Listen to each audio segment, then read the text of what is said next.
तो एक कमेंट आया था, पिछले क्लास में हम लोग हाइब्रिडाइजेशन के बारे में पढ़े थे, तो अभी चैप्टर तो नहीं, आपके लिए जो इम्पोर्टेंट है एग्जामिनेशन पॉइंट ऑफ व्यू से, कम्पिटेटिव पॉइंट ऑफ व्यू से उन टॉपिकों को पढ़ाया जा रहा है। तो कमेंट आया था कि लिगेंड्स के बारे में बताएं। तो लिगेंड को समझने के लिए पहले कोऑर्डिनेशन कंपाउंड को समझना पड़ेगा और कोऑर्डिनेट बॉन्ड को समझना पड़ेगा। क्या है coordinate bond? Coordination compound, coordinate bond, उसका नोमेनक्लेचर पढ़ेंगे तो उसमें लिगेंड ऑटोमेटिक आ जाएगा, लिगेंड क्या है। ठीक है, तो कोऑर्डिनेशन कंपाउंड बनाए गए थे, बनाने का कोशिश भी किया गया, लेकिन सबसे पहले वार्नर ने इसका सिद्धांत दिया था। डेविड वार्नर ने कहा था, एल्फ्रेड वार्नर ने, दोनों ने, कि उपसहसंयोजक यौगिक डी ब्लॉक के एलिमेंट बनाते हैं, संक्रमण तत्व बनाते हैं, क्योंकि उनके पास डी कक्षक खाली पड़ा होता है जिसका उपयोग वो बॉन्ड बनाने के लिए करते हैं। और धातु दो तरह की संयोजकता दर्शाती है, प्राथमिक और द्वितीयक। प्राथमिक संयोजकता आयनिक होती है, द्वितीयक संयोजकता आयनिक अनायनिक दोनों हो सकती है। जो धातु है जिससे सभी जुड़े हुए हैं वह केंद्रीय धातु होगा, ऋणायन से संतुष्ट होगा उसका आयन, लेकिन द्वितीयक संयोजकता आयनिक और अनायनिक दोनों होगा और दोनों से संतुष्ट होगा। और जितना कोऑर्डिनेट कंपाउंड होगा उसको कंप्लीटली गुरु कोष्टक में लिखते हैं। गुरु कोष्टक में लिखने के साथ ही केंद्रीय धातु पहले, उसके बाद लिगेंड को लिखते हैं। अगर धनायन प्रत्यायन होता है तो गुरु कोष्टक की बाईं तरफ पहले ही लिख देते हैं, और ऋणायन प्रत्यायन होता है तो गुरु कोष्टक के बाहर लिख देते हैं। उसका सूत्र लिखने का और नाम लिखने का दोनों का तरीका अलग अलग है, लेकिन कुछ मायने में एक जगह है एक जैसा। जैसे कि लिगेंड का नोमेनक्लेचर फिर वही बात जैसे कि कार्बनिक यौगिक में होता है, अंग्रेजी वर्णमाला के क्रम में किया जाता है। तो सबसे पहले देखा जाए कि कोऑर्डिनेट बॉन्ड है क्या, कैसे बनता है। तो कोऑर्डिनेट बॉन्ड, जैसे कार्बन 4 बॉन्ड बनाता है, इसको हम लोग जानते हैं। तो कार्बन के बाहरी कक्षा में 4 इलेक्ट्रॉन है, तो प्रत्येक तत्व दूसरे तत्व से संयोग इसलिए करता है कि वो अपना 8 पूरा कर ले। तो 8 पूरा करे और अपने आप को अस्थायी कर ले, अक्रिय गैस का विन्यास प्राप्त कर ले। ऑक्सीजन के बाहरी कक्षा में 6 इलेक्ट्रॉन होते हैं, तो 2 ऑक्सीजन कार्बन से 2-2 इलेक्ट्रॉन का साझा करता है, तो ऑक्सीजन का 8 हो जाता है और कार्बन का 8 हो जाता है, CO2 बनता है। 2-2 इलेक्ट्रॉन के साझेदारी के कारण दोनों तरफ डबल बॉन्ड बनते हैं, सहसंयोजक बॉन्ड, जिसे कोवैलेंट बॉन्ड कहते हैं। लेकिन कार्बन 4 बॉन्ड बनाता है, ऑक्सीजन 2 बॉन्ड बनाता है, इससे ज़्यादा नहीं बनाता, इससे कम नहीं बनाता, तभी अस्थायी होता है। कार्बन मोनोऑक्साइड के बारे में आपका क्या ख्याल है? कार्बन मोनोऑक्साइड का संरचना कैसा होगा? तो कार्बन मोनोऑक्साइड कैसे बनाता है भाई? तो देखिए, कार्बन के बाहरी कक्षा में 4 इलेक्ट्रॉन है, ऑक्सीजन के बाहरी कक्षा में 6 इलेक्ट्रॉन है, ऑक्सीजन इसका 2 पकड़ लेता है, इसका 8 पूरा होता है। तो जब ऑक्सीजन कार्बन के 2 इलेक्ट्रॉन के लिए 2 इलेक्ट्रॉन को सहसंयोजक के तौर पर लेता है, तो कार्बन भी इसका 2 इलेक्ट्रॉन सहसंयोजक के रूप में लेगा, साझा करने के लिए लेगा। क्योंकि ये इसका 2 लिया तो ये भी इसका 2 ही ले सकता है। तो यहाँ ऑक्सीजन का 8 पूरा हो जाता है, लेकिन कार्बन का कितना पूरा होता है? 6। 8 तो पूरा नहीं होता। तो ऐसी स्थिति में ऑक्सीजन सोचता है कि इसी के साथ बॉन्ड बनाए तो इसका सहयोग कर देते हैं। कैसा सहयोग भाई? तो कहता है एक जोड़ा इलेक्ट्रॉन अतिरिक्त साझेदारी के लिए देते हैं, अतिरिक्त साझेदारी के लिए दे रहे हैं आपको। तो एक जोड़ा इलेक्ट्रॉन अतिरिक्त साझेदारी के लिए देता है, तो देने वाला डोनर होता है, लेने वाला एक्सेप्टर होता है, दाता और ग्राही। और ऐसे स्थिति में ये 2-2 इलेक्ट्रॉन के साझेदारी से जो बॉन्ड बने थे, डबल बॉन्ड, ये तो बन चुके, और एक जोड़ा जो डोनेट किया है इसे तीर से दर्शाते हैं। अब देहाती भाषा, सिंपल भाषा, देने वाले की तरफ तीर का पूंछ होता है, लेने वाले की तरफ तीर का सिरा होता है, और इस तीर से दर्शाए गए बॉन्ड को कोऑर्डिनेट बॉन्ड कहते हैं। तो इसमें एक जोड़ी इलेक्ट्रॉन का सहसंयोजन है, सहभाजन है, लेकिन किसके द्वारा? केवल ऑक्सीजन के द्वारा, इधर से नहीं। तो ऐसे स्थिति में क्या होता है भाई कि ये बहुत वीकर बॉन्ड है, सिग्मा बॉन्ड पाई बॉन्ड की चर्चा फिर से की जाएगी आगे, अभी तो हुई नहीं। तो उससे भी पाई बॉन्ड से भी कमज़ोर होता है कोऑर्डिनेट बॉन्ड, चूँकि एक ही तरफ से इलेक्ट्रॉन का सहभाजन होता है। तो इसको कहते हैं कोऑर्डिनेट बॉन्ड, उप सहसंयोजक का बंध। तो उप सहसंयोजक का बंध का एक और एग्जाम्पल देख लें। ऑक्सीजन तो बनते हैं, दोनों ऑक्सीजन के पास 6 इलेक्ट्रॉन है, 2 का साझा कर लिया, दोनों का 8 हो गया। लेकिन अगर तीसरा ऑक्सीजन आ जाए तो तीसरे ऑक्सीजन के पास 6 इलेक्ट्रॉन हैं, लेकिन जब इन दोनों का 8 पूरा हो चुका तो अब इनसे इन लोगों का क्या लेना देना, कोई ज़रूरत नहीं है।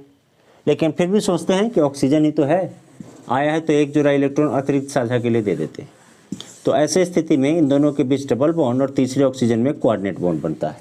तीर इधर से इधर की ओर गया है, इसका मतलब डोनर ये है, एक्सेप्टर ये है, एक जोड़ा का सहयोजन इसने किया है, लिया इसने है, ये होता है कोऑर्डिनेट बॉन्ड। इसे तीर से दर्शाते हैं।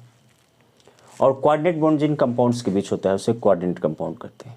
लेकिन कोऑर्डिनेट कंपाउंड्स डी ब्लॉक के एलिमेंट्स ज़्यादा बनाते हैं। ये कोऑर्डिनेट बॉन्ड है इसमें, लेकिन कोऑर्डिनेट कंपाउंड नहीं है। अब कोऑर्डिनेशन की बात करेंगे तो उसको अब नए सिरे से देखते हैं। तो जैसा कि आयरन की बात करें, आयरन कोऑर्डिनेट कंपाउंड बनाएगा, कैसे बनाएगा? तो एक कोऑर्डिनेट कंपाउंड का नाम लिखते हैं जिससे हम लोग स्पष्ट समझने का कोशिश करेंगे। K4FeCN6, यह है कोऑर्डिनेट कंपाउंड। तो ये धनायन प्रतिआयन है, पोटेशियम पे प्लस होता है, ये केंद्रीय परमाणु है और ये लिगेंड्स है। लिगेंड क्या है भाई? छोटे आयन, बड़े आयन, छोटे अणु, बड़े अणु हो सकते हैं, जो गुरु कोष्टक में लिखे जाए वो लिगेंड है। अब लिगेंड को और डिटेल में जानना चाहते हैं तो ऐसे स्थिति में एक और कंपाउंड्स को लिखते हैं, CONH3 4Cl2Cl। तो आगे चर्चा की जाएगी, अभी तो नोमेनक्लेचर पर ध्यान केंद्रित करना है। गुरु कोष्टक में केंद्रीय धातु के बाद लिखे गए सभी लिगेंड हैं। अगर बाहर लिखा गया है तो ये ऋणायन प्रतिआयन है, ये धनायन प्रतिआयन है, धनायन प्रतिआयन, और लास्ट में जो लिखा जाए ऋणायन प्रतिआयन, ये है केंद्रीय परमाणु, और ये दोनों हैं लिगेंड्स। ऐसा हो सकता है कि अब जो लिगेंड होते हैं, जितने लिगेंड हैं गिन सकते हैं आप इसको, 4 और 2 6। लिगेंड की संख्या द्वितीयक संयोजकता होती है, प्राथमिक संयोजकता बाहर है। तो द्वितीयक संयोजकता का मान उसका कोऑर्डिनेशन नंबर होता है, उप सहसंयोजन संख्या। तो इसमें कितने लिगेंड है? 6। तो इसका कोऑर्डिनेशन नंबर कितना हो गया? 6 है क्या द्वितीयक संयोजकता। अब ऐसा भी हो सकता है, अब किसी केंद्रीय धातु का या किसी धातु का कोऑर्डिनेशन नंबर चेंज नहीं करता, वो हमेशा फिक्स रहता है। इसको ऐसे अदला बदली की जा सकती है, NH3 होल 5 Cl2। देखिए यहाँ पर 2 ऋणायन प्रतिआयन थे, और 2 ऋणायनी लिगेंड थे और 1 ऋणायन प्रतिआयन था। 1 ऋणायनी लिगेंड्स है और 2 ऋणायन प्रतिआयन है।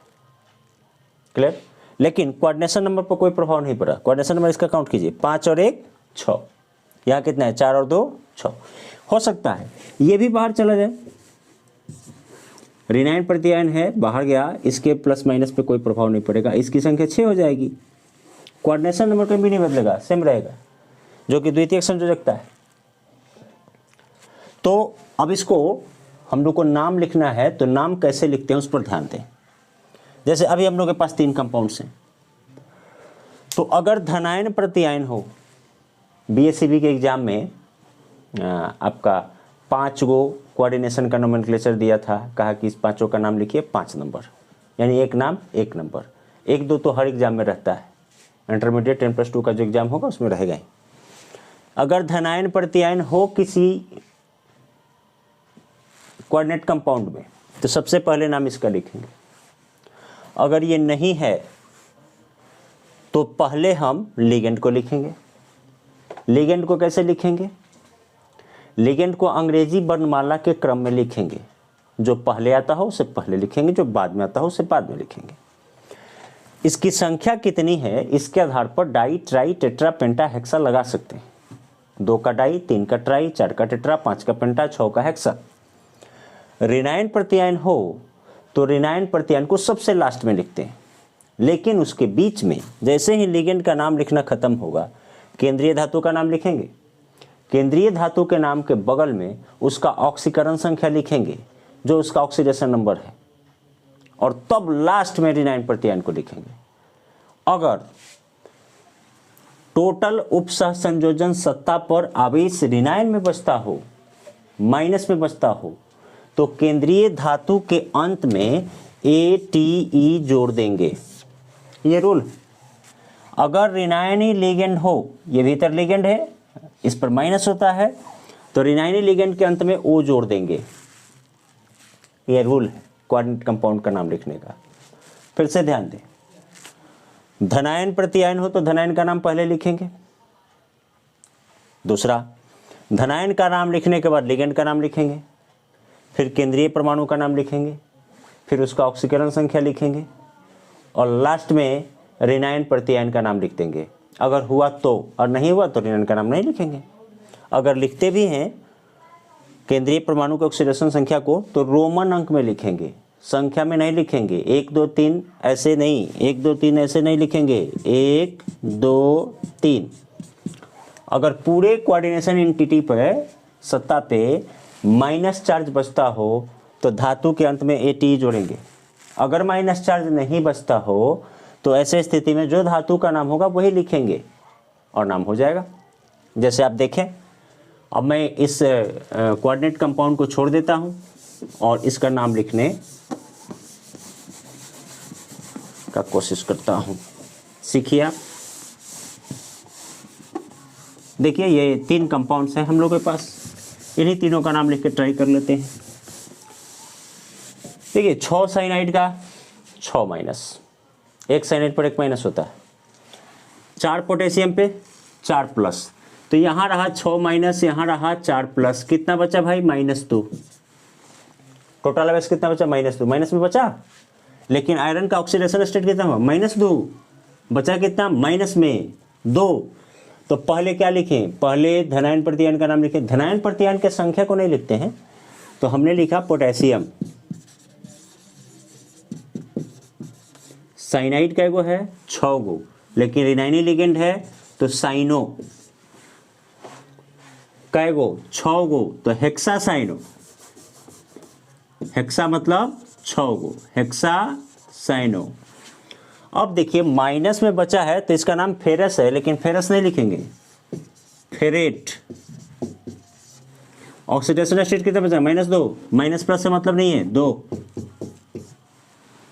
Potassium hexacyanoferrate 2। अब इसका नाम लिखना हो, यहाँ देखिए 2 तरह के लिगेंड हैं, NH3 और Cl2। NH3 पर कोई चार्ज नहीं होता, ये उदासीन लिगेंड है। लिगेंड छोटे अणु, बड़े अणु, छोटे आयन, उदासीन आयन हो सकते हैं। नाइट्रोजन की वैलेंसी 3 होती है, 3 हाइड्रोजन से अटैच है, तो इस पर कोई चार्ज नहीं, 0।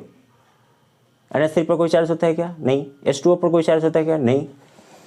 तो ऐसे स्थिति में पहले इसमें तो धनायन प्रत्यायन नहीं है, तो पहले लिगेंड को लिखें अंग्रेजी वर्णमाला के क्रम में। तो 2 तरह के लिगेंड हैं, एक NH3 है और एक Cl2 है। पहले किसको लिखें? NH3 को, क्योंकि इसको एमिनो बोलते हैं। कै गो है? 4 गो, टेट्रा एमिनो। अब इसको क्या लिखें? क्लोरिडो, क्लोरिडो। क्लोराइड में O जोड़ दिया गया, क्यों जोड़ा गया? क्योंकि इस पर माइनस होता है, क्लोरिडो। अब कोबाल्ट,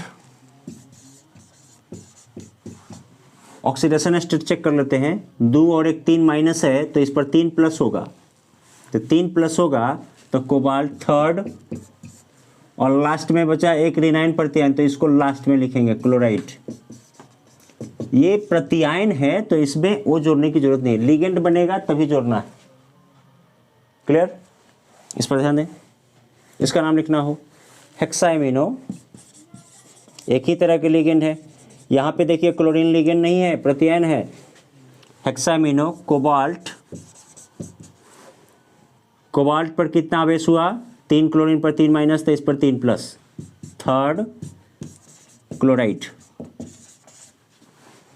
हो गया, इसको नोट करें।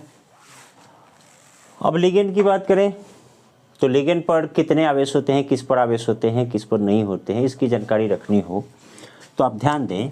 फ्लोरीन एक लिगेंड है जिस पर 1 माइनस, क्लोरीन पर 1 माइनस, ब्रोमीन पर 1 माइनस, SO4 पर 2 माइनस, C2O4 पर 2 माइनस, ऑक्जेलेट बोलते हैं इसको, ऑक्जेलेट, CN पर 1 माइनस, इस तरह से OH पर 1 माइनस, ये ज़्यादा मिलेंगे आपको, NO2 पर 1 माइनस।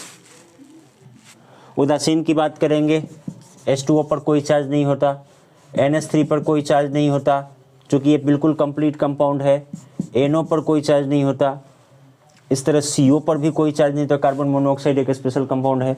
इस पर दो ऑब्जेक्टिव क्वेश्चन 2 बार आए हैं कि इसमें निकेल का ऑक्सीडेशन नंबर कितना है।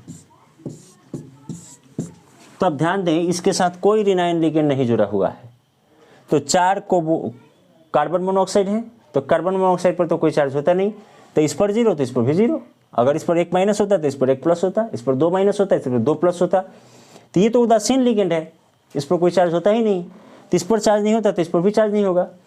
तो ये 4-5 बार पूछा गया है BSCB के एग्जाम में 12 में कि NiCO4 में निकेल का ऑक्सीडेशन नंबर कितना होता है, 0। हालांकि इस तरीके से FeCO5 में भी पूछा गया है कि फेरस का ऑक्सीडेशन नंबर कितना होगा, तो 0 ही होगा क्योंकि उदासीन लिगेंड है। इतने से आपका काम चल जाएगा एग्जाम का, इससे ज़्यादा लिगेंड की ज़रूरत नहीं है।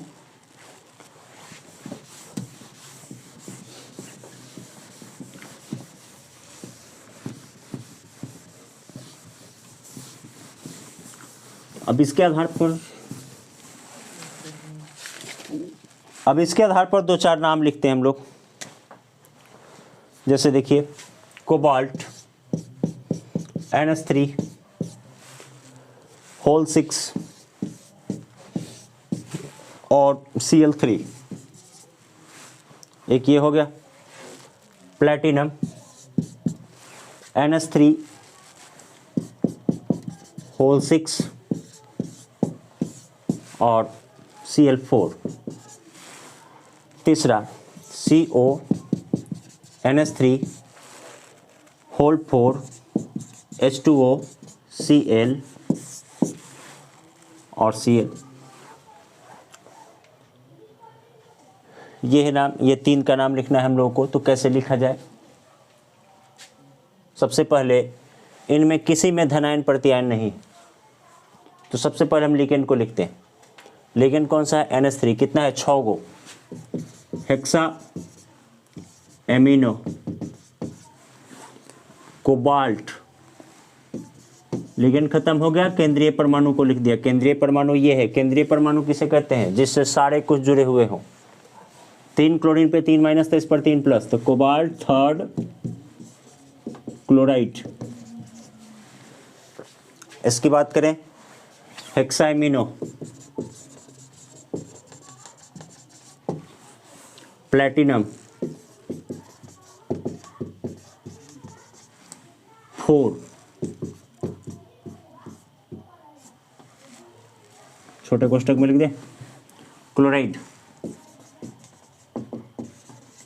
इसका बात करें, देखिए एमिनो भी है, एक्वा भी है, तो सबसे पहले किसको लिखे, एमिनो को। कै गो है, 4 गो, टेट्रा एमिनो।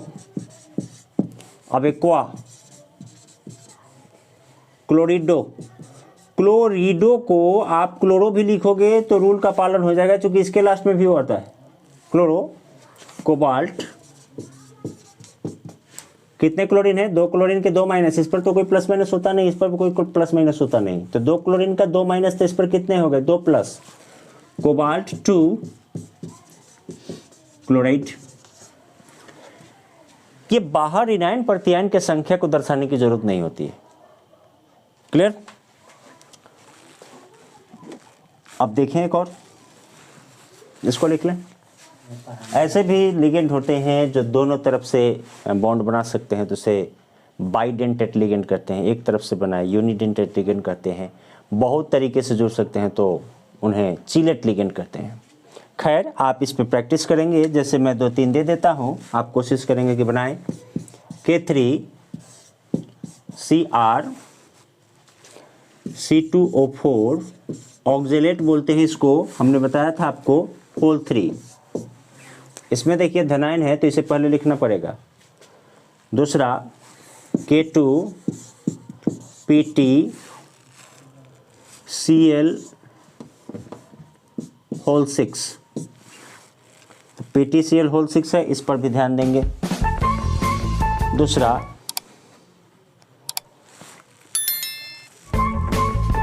एक और ले लें, CrH2O होल 4 Cl2Cl, इसको लिखें। 3 नाम लिखें, और भी बहुत सारे एग्जाम्पल मिलेंगे जिसको बना के रखिएगा और परेशानी होगा तो लिखिए। ठीक है।